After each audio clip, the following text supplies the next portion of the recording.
कई लोग कह देते हैं गुरुजी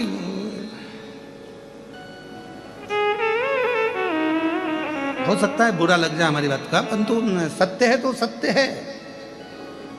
कई लोग कह देते उनको देवी जी आ रही है, उनको वो देवता आ गया। तुम्हारे पास फुर्सत नहीं कथा में आने की, तो देवता फिर ही बैठे तेरे अंदर आने के।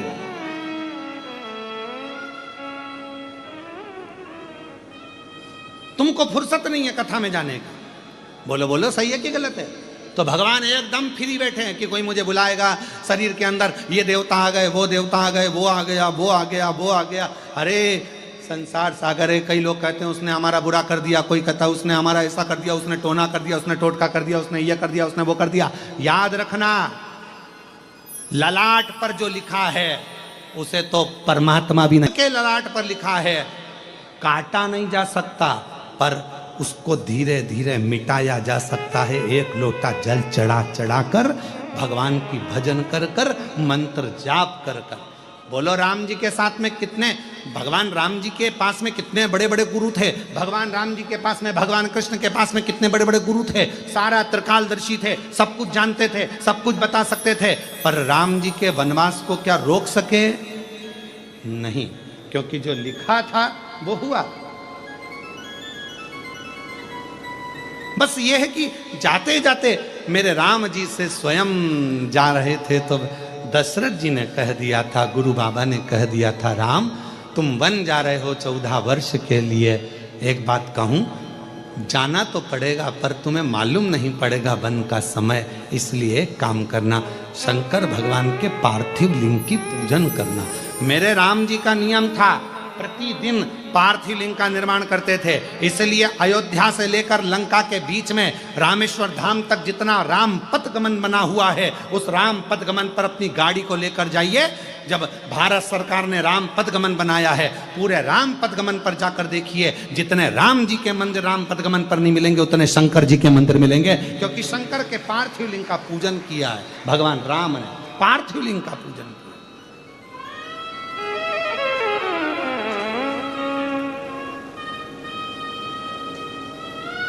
शिव आराधना का फल ही यही है, शिव आराधना।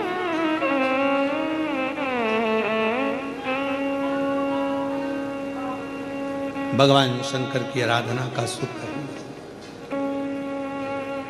पार्वती जी अपने आनंद में जा रही थी, भजन करती करती, स्मरण करती करती, मंत्र जाप करती करती, नाम जप करती करती चली जा रही।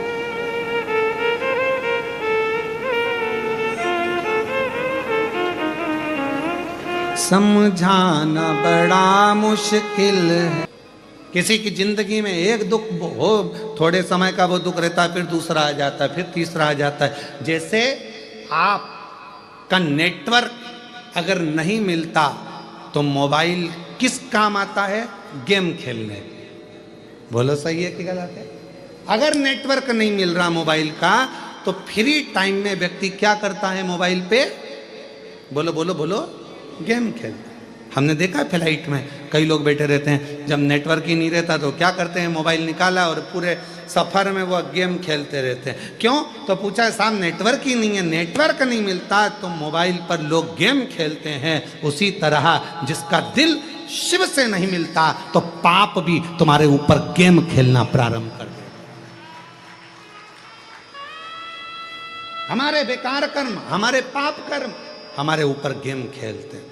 थोड़ी थोड़ी देर में, हर थोड़े दिन में थोड़ा ना थोड़ा दुख, थोड़ी ना थोड़ी तकलीफ, थोड़ा ना थोड़ा कष्ट आता रहता है। नई नई डिजाइन के दुख आते हैं, नई नई डिजाइन। इसलिए यहाँ ये नहीं कहा गया कि बाबा मेरा ये दुख काटो, बाबा सब दुख मेरी जिंदगी के जितने दुख हैं, जितनी तकलीफ है, सब जो पीछे निकल रहे हैं, आने वाले हैं, जो जगत के जितने कष्ट हैं मेरे जीवन के, वो सब काट दे मेरे शंकर, मेरे कृष्णेश्वर नाथ, मेरे शंभू, मेरे भोलेनाथ, मेरे त्रिकालदर्शी, मेरे कैलाशी, वो सब। नेटवर्क नहीं मिल रहा तो मोबाइल पे लोग गेम खेलते हैं। उसी तरह अगर तुम्हारा दिल का नेटवर्क परमात्मा से नहीं मिल रहा तो वो तुम्हारे पाप भी तुम्हारे ऊपर गेम खेलते। और जब हमारा नेटवर्क ये दिल परमात्मा से मिल जाता है तो फिर कोई गेम नहीं खेला जाता, फिर पाप कर्म बेकार, पाप भी हमारे अच्छे होना प्रारंभ हो जाते हैं और हमारी जिंदगी श्रेष्ठ हो जाती है। बेप्रचिति, मैं तुझे समझा रही हूं, मां पार्वती जी ने कहा कि ये मेरे नाना के घर का भाग है, ये पितरों का भाग है, मैं इसको तुझे नहीं दूंगी। बेप्रचिति नहीं माना, हाथ में से भाग लेकर खा लिया। क्रोध में आई मां जगत जननी जगदम्बा मां पार्वती, क्रोध, और मां बेप्रचिति को उठाया और निगल गई दांतों से खाकर। मां जगत जननी ने भक्षण कर लिया, दांत पड़ गए लाल, तो मां का नाम हो गया रक्तदंतिका। कौन सी मां? रक्तदंतिका।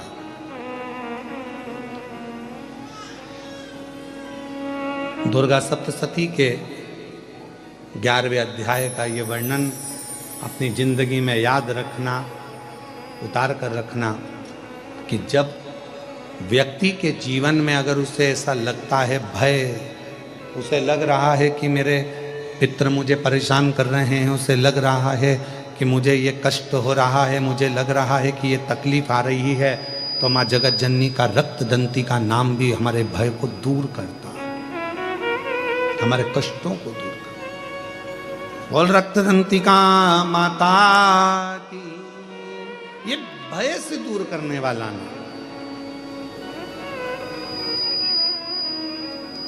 भय से मुक्त करने वाला नाम। समय जैसे कई तारकासुर ने मांगा वर, भगवान ब्रह्मा जी से वर मांगा था कि मेरी मृत्यु अगर हो, मेरे प्राण अगर जाएं तो भगवान शंकर के पुत्र के द्वारा जाएं। और भगवान शंकर के पुत्र षडानंद कार्तिकेय का जन्म हुआ, प्रकट हुए और उनको भेजा। कई बार भगवान इंतजार करता है कि तेरे दुख कटेंगे, थोड़ा समय का इंतजार कर। ऐसा नहीं कि दुख नहीं कटेंगे, कटेंगे, पर तू शंकर के मंदिर जाना प्रारंभ कर, तू शिव नाम लेना प्रारंभ कर, तू राम नाम लेना प्रारंभ कर, तू कृष्ण नाम लेना प्रारंभ कर, तू भगवत नाम लेना प्रारंभ कर।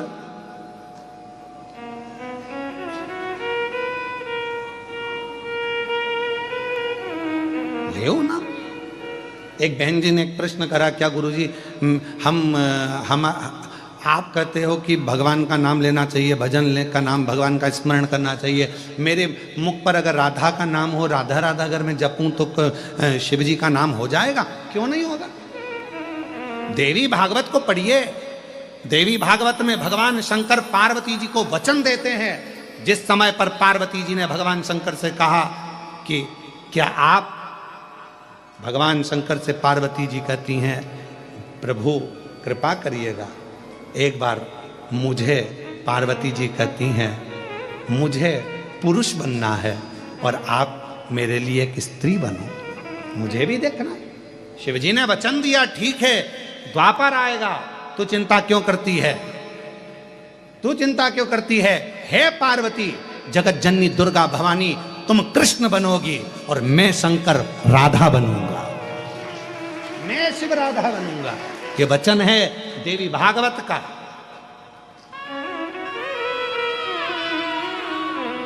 क्यों चिंता करते? लोग कहें राम नाम बोलें, कृष्ण नाम बोलें, शिव नाम बोलें, राधा नाम बोलें, ये नाम बोलें, वो नाम बोलें, भटकते वो हैं जिनको भटकाया जाता है। कई लोग कहते हैं तुम्हें राधा नाम बोलना पड़ेगा, कोई कहे तुम्हें राम नाम बोलना पड़ेगा, कोई कहे तुम्हें शिव नाम बोलना पड़ेगा, कोई कहे तुम्हें कृष्ण नाम बोलना पड़ेगा। शिव महापुराण कभी ये बंधन नहीं रखती। शिव महापुराण तो ये कहती है तुम्हारे दिल में जो बस जाए, तुम जिसको पुकार लो, और तुम्हारे दुखड़े हरने के लिए जो आकर खड़ा हो जाए, तुम उसका स्मरण करना प्रारंभ, तुम्हारे दुख हरने के लिए। पर तुम्हारी विपदा की घड़ी में फिर तुम भटकना मती, तुम्हारी विपदा की घड़ी में फिर नहीं भटकना।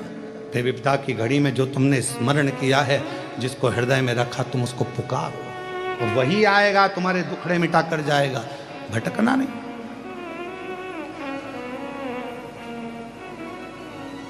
वो एक लाइन याद कर लो ना, तुझ में रब दिखता है यारा में क्या करूं, सब में शिव दिखता है यारा, मैं क्या करूं, हर एक में शंकर दिख रहा है। यहाँ तो कैसे, हाँ, आप जितने बैठे हो ना, जितने कथा सुनने के लिए बाहर बैठे हैं, अंदर बैठे हैं, बगीचे में बैठे हैं, आस्था चैनल के सामने बैठे हैं, मोबाइल पर सुन रहे हैं, फेसबुक यूट्यूब पर सुन रहे हैं, ये जितने कथा सुन रहे हैं, जितनी बुजुर्ग माताएं, कोई पलंग पर लेट के कथा सुन रही है, कोई सोफे पे बैठ कर कथा सुन रही है, कोई जमीन पे बैठ के कथा सुन रही है, जितने आस्था चैनल पर लोग कोई फोटो रखकर कथा सुन रहे हैं, कोई चावल का दाना हाथ में लेकर कथा सुन रहे हैं, जितने लोग पितृपक्ष में ये कथा को श्रवण कर रहे हैं, आप सब भी शंकर का कोई तात्विक अंश हो, शिव का कोई अंश आपके अंदर है, नहीं तो तुम शंकर से लगते ही नहीं, शंकर से दूर हो जाओ। तुम्हारे अंदर शिव तत्व है, शिव तत्व।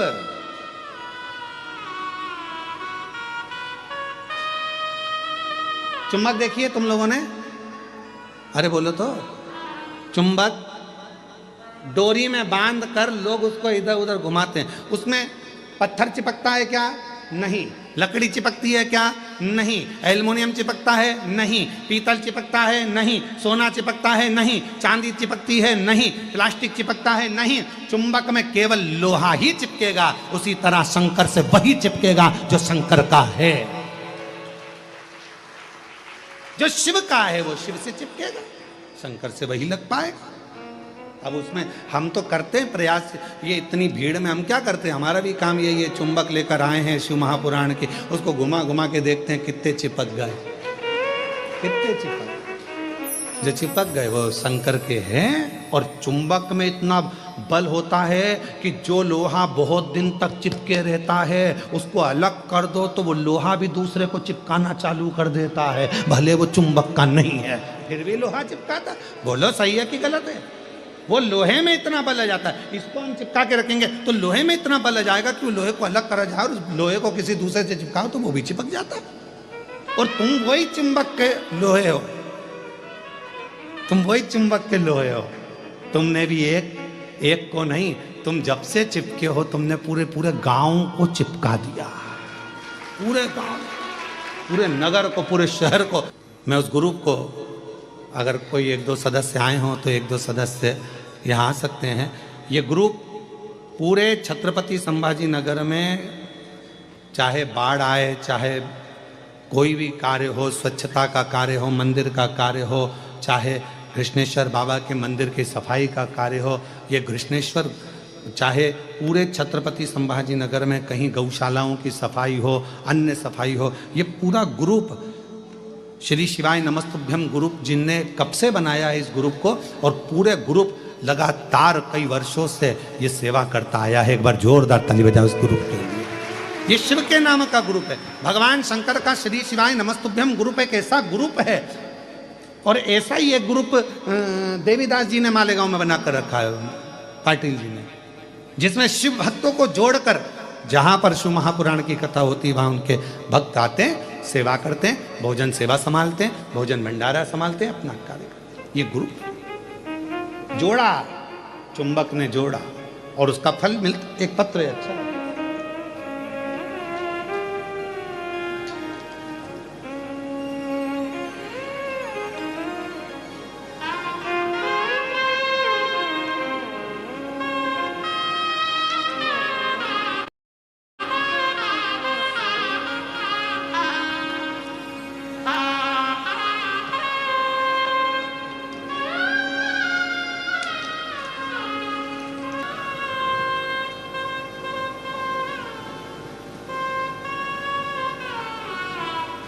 कितना बड़ा हमारा परिवार है, कितना बड़ा।